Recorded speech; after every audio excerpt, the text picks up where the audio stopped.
ನಾನಿವತ್ತು chicken fry ಮಾಡ್ತೀನಿ. Chicken ಫ್ರೈಗೆ ಇಷ್ಟು ಚಿಕನ್ ತೊಗೊಂಡಿದ್ದೀನಿ. ಇದಕ್ಕೆ ನಾನಿವಾಗ ಸ್ವಲ್ಪ ಶುಂಠಿ ಬೆಳ್ಳುಳ್ಳಿ ಪೇಸ್ಟ್ ಹಾಕ್ಕೊತಾ ಇದ್ದೀನಿ. ಇದಕ್ಕೆ ಇವಾಗ ಸ್ವಲ್ಪ ಖಾರದ ಪುಡಿ, ಅರಿಶಿನ ಪುಡಿ,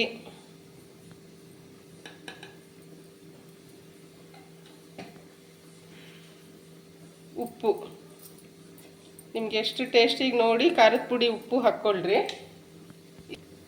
ಇದಕ್ಕೇನೆ ಸ್ವಲ್ಪ ನಿಂಬೆಹಣ್ಣು ಹಾಕ್ಕೊತೀನಿ. ಒಂದು ಮೊಟ್ಟೆನೂ ಹಾಕ್ಕೋತೀನಿ.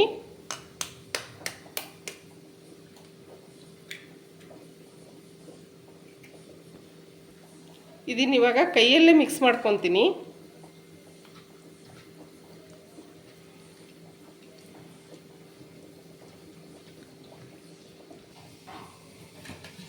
ನೀಟಾಗಿ ಈ ಥರ ಕಲಸಿಟ್ಕೊಂಡಿದ್ದೀನಿ. ಒಂದು 10 ನಿಮಿಷ ಇದನ್ನು ರೆಸ್ಟ್ ಮಾಡೋಕೆ ಇಡ್ತೀನಿ. ಈ ಕಡೆ ಎಣ್ಣೆ ಕಾಯಕ್ಕೆ ಇಟ್ಕೊಂಡಿದ್ದೀನಿ. ಎಣ್ಣೆ ಕಾದಿದೆ, ಇವಾಗ ಹಾಕ್ಕೊತೀನಿ ಇದು ಕರಿಯೋಕ್ಕೆ.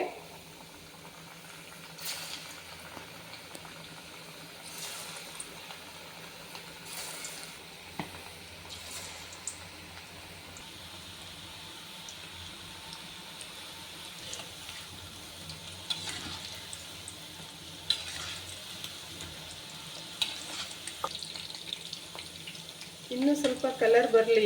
ಇದು ಫ್ರೈ ಆಗ್ತಾ ಇದೆ.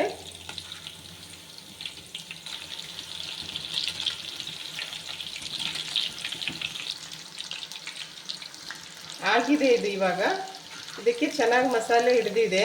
ಮೊಟ್ಟೆ ಹಾಕಿರೋದ್ರಿಂದ ಮಸಾಲೆ ಬಿಟ್ಕೊಳ್ಳಲ್ಲ. ಚೆನ್ನಾಗಿ ಬಂದಿದೆ. ತೆಗಿತೀನಿ ಇವಾಗ ಇದನ್ನು.